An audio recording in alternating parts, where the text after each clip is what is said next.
Quiero que veamos en Juan 21, 15 al 17 algunos detalles muy importantes de este texto. Dice, cuando terminaron de comer, algo que me gusta, no terminar, sino comer, cuando terminaron de comer, Jesús le dijo a Simón Pedro, Simón, hijo de Jonás, ¿me amas más que estos? Le respondió, sí, Señor, tú sabes que te quiero. Raro. Si le está preguntando si le ama, ¿por qué le responde que lo quiere? 16.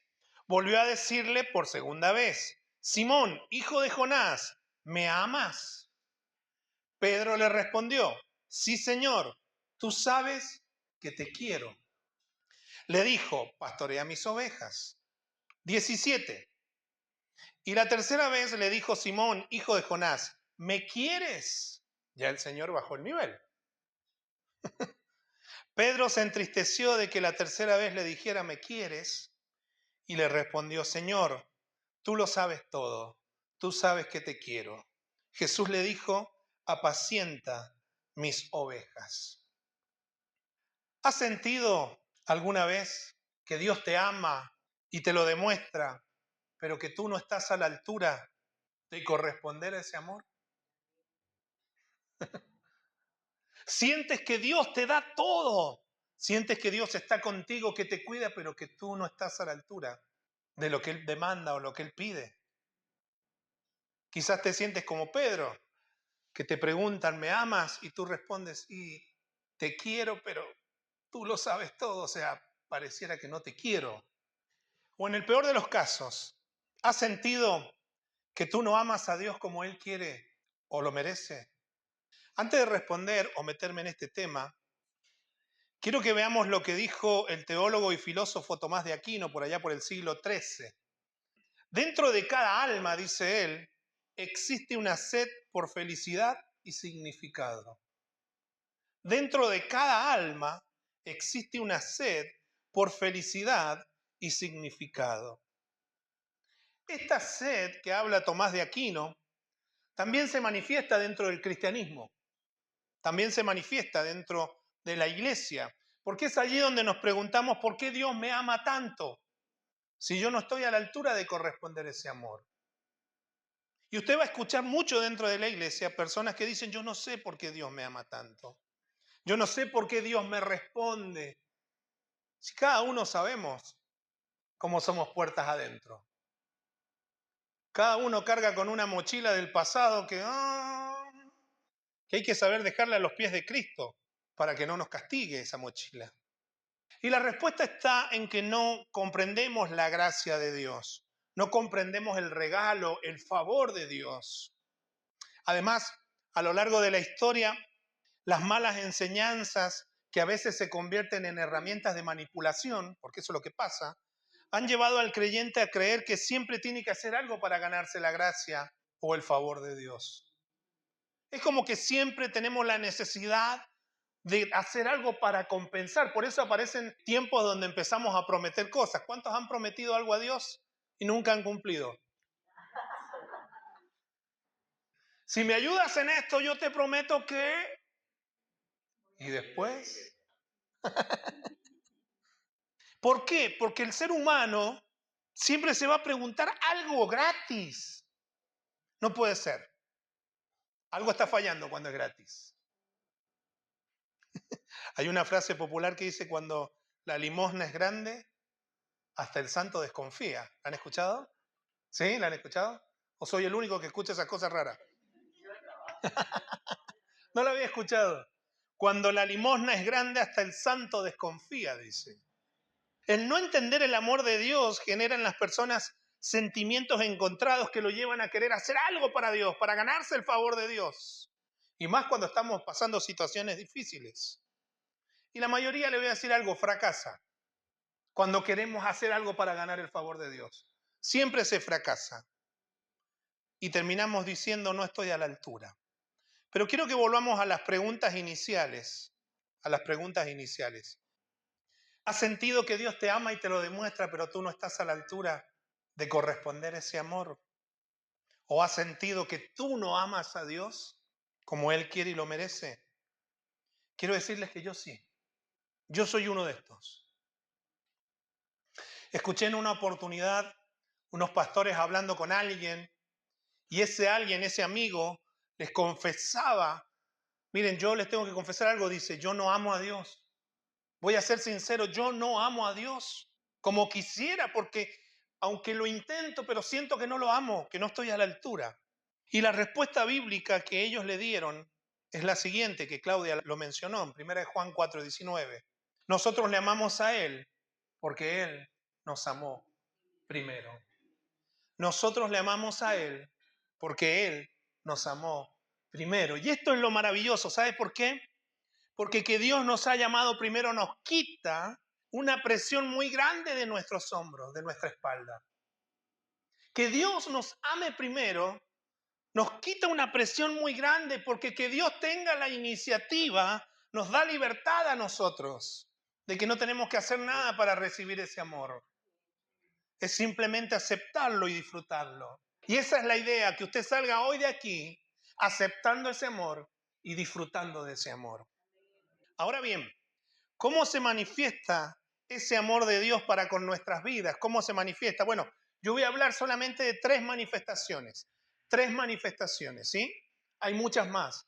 Pero estos días, como a las 3 de la mañana, me levanté al baño y cuando vuelvo a acostarme, el Señor me habló de estas tres manifestaciones. Y después seguí roncando, ¿sí? Entonces, la primera manifestación, el amor de Dios se manifiesta en fe. Fe. ¿Qué es lo que es fe? De nosotros no. Fe de Dios. Dios es el primero en creer en ti y en creer en mí. Dios nos ama porque Él es el primero en creer en nosotros. Mire lo que dice Jeremías 1, 4 y 5. La palabra del Señor vino a mí. ¿Quién habló? El Señor, Dios. La palabra del Señor vino a mí y me dijo, antes de que yo te formara en el vientre te conocí. Mire si Él no cree en usted. Antes de que nacieras te santifiqué, te hizo santo. Mire que está al lado, es santo. Le prendemos una vela, traigan las velas. Mire, y te presenté ante las naciones como mi profeta, como mi vocero. Mire si Dios no cree en ti, que antes de que existieras, Él te hizo su vocero. Si esto no te hace sentir amado, yo no sé qué necesitas. Mire lo que dice Jesús en Juan 15:16. Ustedes no me eligieron a mí. Jorge, lo siento, Él te eligió, Jorge. ¿Sí? Bulmaro, Dios lo eligió. Abuela Rosa, la más hermosa, el Señor la eligió. Ustedes no me eligieron a mí, más bien yo los elegí a ustedes, dice Jesús. Y los he puesto para que vayan y lleven fruto y su fruto permanezca, para que todo lo que pidan al Padre en mi nombre, Él se los conceda. ¿Sabe lo que me gusta de esto? Es que Dios tiene fe en nosotros y Dios es un Dios que pone su fe en usted y en mí para que nosotros llevemos fruto, para que crezcamos. La pregunta es, ¿estás creciendo? No, es que la situación que estoy viviendo me tiene tan deprimido. No puedo llevar fruto. ¿Qué? La situación que estás viviendo te tiene que llevar a dar fruto para Dios. Por lo tanto, aquel que ha sido elegido por el Señor no puede vivir estancado, tiene que crecer. El Renuevo Iglesia es una iglesia que no puede estar estancada, tiene que crecer porque Dios nos eligió. Dios te eligió. Tienes que analizarte cuántos años hace que estás caminando con el Señor. ¿Has crecido? Esa es la pregunta. Deuteronomio 7, 6 y 8. Tú eres un pueblo santo para el Señor tu Dios. ¿Qué es lo que es usted? Un pueblo santo. El Señor tu Dios te ha escogido para que le seas un pueblo especial. ¿Cuántos especiales hay aquí? Claro, se lo tiene que creer, pues. El Señor tu Dios te ha escogido para que le seas un pueblo especial, por encima de todos los pueblos que están sobre la tierra. El Señor los quiere y los ha escogido no porque ustedes sean más numerosos que todos los pueblos, pues ustedes eran el pueblo más insignificante de todo. Por eso no te creas la última Coca-Cola en el desierto. Por eso no te creas tan importante, dice una alabanza por ahí. Algunos saben la que estoy diciendo. Bueno, ¿sí? Dios no te eligió porque fueras especial. Dios te ama, nada más. Porque le voy a decir algo, Dios me ama a pesar de lo que soy. Y Dios te ama a pesar de lo que eres. Sino que el Señor los ama y porque quiso cumplir el juramento que les hizo a sus padres. Por eso el Señor los ha sacado con mano poderosa. Por eso los ha rescatado de la esclavitud y del poder del faraón y del rey de Egipto. Por eso Dios te ha sacado de la esclavitud y te trajo para que seas parte de su familia. Un texto más, Apocalipsis 1, 5 y 6. Y de Jesucristo dice, el testigo fiel, primogénito de entre los muertos y soberano de los reyes de la tierra. Él los amó, con su sangre nos lavó de nuestros pecados y nos hizo, a ver si alcanza a leer conmigo, y nos hizo reyes y sacerdotes para Dios su Padre. Por eso a Él sea dada la gloria y el poder por los siglos de los siglos. Amén. Dios te ha hecho rey. ¿Cuántas reinas hay aquí? ¿Me saludan así? Los reyes, por favor, salúdenme bien, no hagan así tan suavecito. Dios te hizo rey. ¿Sabe qué quiere decir eso? Autoridad. Gobierno. ¿Cómo gobiernas tu casa? ¿Cómo gobiernas tu vida? Empecemos por la vida. Uy, no, qué problema. ¿Cómo gobiernas tu vida? ¿Cómo gobiernas tu casa? ¿Cómo gobiernas tu trabajo, tu economía? Y dice que te ha hecho sacerdote para Dios. Te ha dado autoridad espiritual. Tú eres el pastor y la pastora de tu casa. Tú eres quien le abre la puerta al enemigo o se la cierra. Tú eres el que declaras victoria o declaras derrota en tu casa. El amor de Dios se manifiesta en, número 1, fe. Dios es el primero en creer en ti. Dios es el primero en creer en mí. Dios es el primero en creer en nosotros. Yo hubiera aplaudido ahí. Yo hubiera aplaudido, no sé usted. Ahí está, ahí vamos a entender. Ahí está. Ahí está, ahí vamos entrando en sintonía. Ahí está, claro, esas cosas se aplauden. Si no te sientes amado, hay un problema. Y no está en Dios, está en ti. Número dos. El amor de Dios se manifiesta en que nos hizo su cuerpo. Nos hizo su cuerpo. Efesios 1, 22 y 23. Miren lo que dice. Dios sometió todas las cosas. ¿Qué es lo que es todo? Todo. Esa profundidad me gusta. Dios sometió todas las cosas bajo sus pies y lo dio a la iglesia como cabeza de todo. Pues la iglesia es su cuerpo.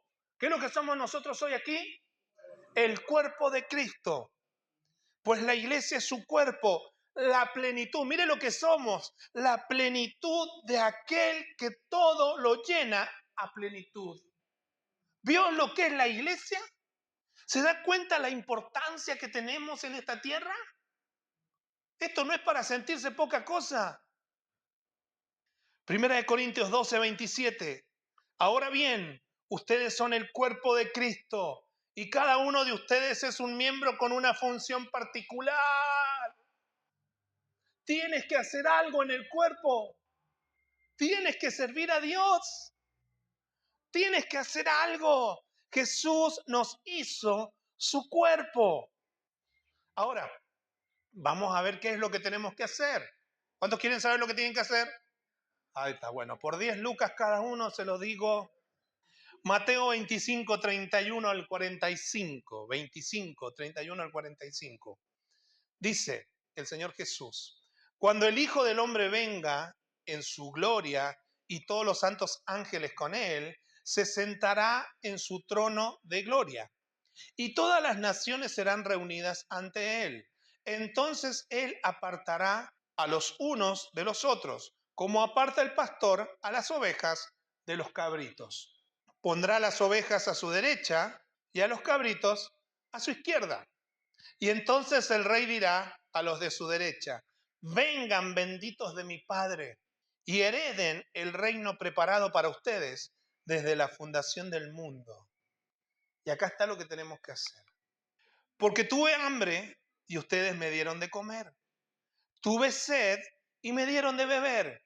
Fui forastero y me recibieron. Estuve desnudo y me cubrieron. Estuve enfermo y me visitaron. Estuve en la cárcel y vinieron a visitarme. Entonces los justos le preguntarán: Señor, ¿cuándo te vimos con hambre y te dimos de comer, o con sed y te dimos de beber? ¿Y cuándo te vimos forastero y te recibimos, o desnudo y te cubrimos? ¿Cuándo te vimos enfermo o en la cárcel y te visitamos? Y el rey les responderá: de cierto les digo que todo lo que hicieron por uno de mis hermanos más pequeños, por mí lo hicieron. Usted y yo somos las manos de Jesús. Usted y yo somos los brazos de Jesús. Usted y yo somos los pies de Jesús. Pero el texto sigue. Entonces dirá también a los de la izquierda: apártense de mí, malditos. Uy, ahora vamos a ver quiénes son los malditos. Vayan al fuego eterno preparado para el diablo y sus ángeles. Porque tuve hambre y no me dieron de comer. Tuve sed y no me dieron de beber. Fui forastero y no me recibieron. Estuve desnudo y no me cubrieron. Estuve enfermo y en la cárcel y no me visitaron. Ellos a su vez le preguntarán: Señor, ¿cuándo te vimos con hambre, con sed, o forastero, desnudo, enfermo, o en la cárcel y no te servimos? Y él le responderá: de cierto les digo que todo lo que no hicieron por uno de estos más pequeños, tampoco por mí lo hicieron. Usted y yo somos los brazos de Jesús. ¿Sabe cuánta gente afuera necesita un abrazo? Usted y yo somos las manos de Jesús. ¿Sabe cuánta gente afuera necesita que se lo acaricie, no que se lo señale? Usted y yo somos los pies de Jesús. ¿Sabe cuánta gente está clamando hoy diciendo: Señor, envíame a Berbelia que me hable de ti? Señor, envíame a Mónica que está en el fondo, anotando. Señor, envíame a Roxana, necesito que me hablen de ti. Señor, envíame gente del renuevo. Y Yapel está clamando por ti. Los necesitados están clamando por nosotros. Somos sus manos, somos sus pies, por medio de los cuales Jesús llega a los necesitados. Un texto más. Segunda de Corintios 18-19. Y todo esto proviene de Dios, quien nos reconcilió consigo mismo a través de Cristo y nos dio el ministerio de la reconciliación. Dios tomó la iniciativa porque nos amó primero y nos reconcilió con Él por medio de Cristo. Y nos dio el ministerio, el servicio de la reconciliación. Hay que ir y ministrar a otros. Hay que servir a otros. ¿Sabe qué significa ministro o ministerio? Viene del latín minister. Minus es menos. Y el sufijo ter es con relación al otro, aquel que es menor que otro. Pero vivimos en un mundo de magíster, de los que son superiores a otros. Cuando usted y yo tenemos que servir al necesitado. Esto quiere decir que en Cristo Dios estaba reconciliando al mundo consigo mismo, sin tomarle en cuenta sus pecados. Dios no tiene en cuenta tus pecados y los míos, porque Él nos ama. Y que a nosotros nos encargó el mensaje de la reconciliación. Así que somos embajadores en el nombre de Cristo. Y como si Dios le rogara a ustedes por medio de nosotros, en el nombre de Cristo les rogamos: reconcíliense con Dios. Somos embajadores. Somos embajadores. ¿Sabe lo que hace un embajador? Representa, tiene la autoridad del que lo envía. Eso es usted en este mundo, un embajador de Cristo. Llegue al necesitado, háblele de Cristo a alguien, abrace a alguien. Si no sabe cómo hablar, abrace a alguien, ore por alguien. El otro día hablando con un vecino, me contaba que tenía un problema en la vista y nos ponemos a hablar con el vecino. Y le digo, con mucho respeto, le digo, ¿puedo orar por usted? Yo soy cristiano, ¿puedo orar por usted? Sí, me dice, no hay ningún problema. Y con mucho respeto, sin atropellar, porque si él me hubiera dicho que no, yo no hubiera orado. Oré por él con mucho respeto y Dios comenzó a hacer la obra en su salud. El amor de Dios se manifiesta en que nos hizo su cuerpo. Somos sus manos, somos sus pies, por medio de los cuales Él llega a los necesitados. Mire qué fe que tienen nosotros. Y termino. Gracias. El amor de Dios se manifiesta en un efecto rebote. En un efecto rebote. Y no tiene que ver con la dieta, esto que es tranquilo, porque creo que todos los que hemos intentado hacer dieta hemos rebotado. Efecto rebote. Y quiero volver al texto principal. Primera de Juan 4:19. Nosotros le amamos a Él porque Él nos amó primero. Nosotros le amamos a Él porque Él nos amó primero. Y esto provoca un efecto rebote. En Mateo 22:37, Jesús le respondió, amarás al Señor tu Dios con todo tu corazón y con toda tu alma y con toda tu mente. Este es el primero y más importante mandamiento. Amar a Dios, ¿eh? El segundo es semejante al primero. Amarás a tu prójimo como a ti mismo. De estos dos mandamientos dependen toda la ley y los profetas. ¿Quiere cumplir con lo que dice la Biblia? Ame a Dios y ame al prójimo. Y lo va a cumplir. Pero acá hay algo que nos tenemos que plantear. Porque decirle a Dios que lo amamos es más fácil a amar al prójimo. Porque hay algunos que ayudan a que uno los ame y hay otros que no ayudan a que uno los ame. No cooperan, dijeron, sí. Hay personas que ayudan para que uno los ame, son fáciles de amar. Pero hay otros que no. Pero nosotros recibimos el amor de Dios porque Él tomó la iniciativa y ahí comenzamos a amarnos a nosotros mismos. Quiero decir algo, no es fácil amarse a uno mismo. Porque a medida que van pasando los años nos vamos mirando al espejo y no sé si nos gustamos. Yo ya no tengo los abdominales que nunca tuve. A medida que va pasando el tiempo, nos va costando amarnos. De hecho, de chicos tenemos un problema para amarnos a nosotros. Y a medida que pasa el tiempo seguimos teniendo ese problema. Cuesta amarse a uno mismo. Y mucho más al prójimo. Pero cuando Dios llega a nuestras vidas comenzamos a valorarnos. No por lo que dice el entorno, sino por lo que Él dice de mí.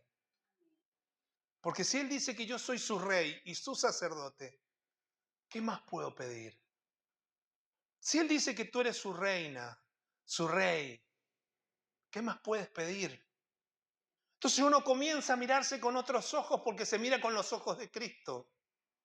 Y ahí es más fácil amar al prójimo porque uno empieza a mirar al prójimo con los ojos de Cristo. Recibimos de su amor y como efecto rebote, lo amamos a Él. Cae su amor en nosotros, rebota, lo amamos a Él. Y rebota también. Y nos amamos a nosotros mismos y amamos al prójimo. El amor de Dios se manifiesta en un efecto rebote. Dios nos ama, por eso nosotros podemos amarlo a Él. Podemos amarnos a nosotros mismos y podemos amar al prójimo. Disfruta del amor de Dios. Y termino. El amor de Dios para con nuestras vidas se manifiesta, número 1, en fe. Dios cree en ti. Uy, cómo me salió, con voz de trueno. Dios cree en ti. Dios cree en ti. El tema es qué vas a hacer con lo que Él te ha dado. ¿Lo vas a enterrar? ¿O lo vas a poner a trabajar para que crezca? Dios cree en ti a tal punto que Él no tiene hijos que no crecen. Tienes que crecer. Y si no quieres crecer, te vamos a hacer crecer a la fuerza. Tienes que crecer. No puedes ser el mismo. El amor de Dios se manifiesta en nuestras vidas también, en que nos hizo su cuerpo. Número 2, nos hizo su cuerpo. Él te ama para que vayas y ames a otros, para que disfrutes ser parte de la familia de Dios. Nos hizo su cuerpo. Somos sus manos.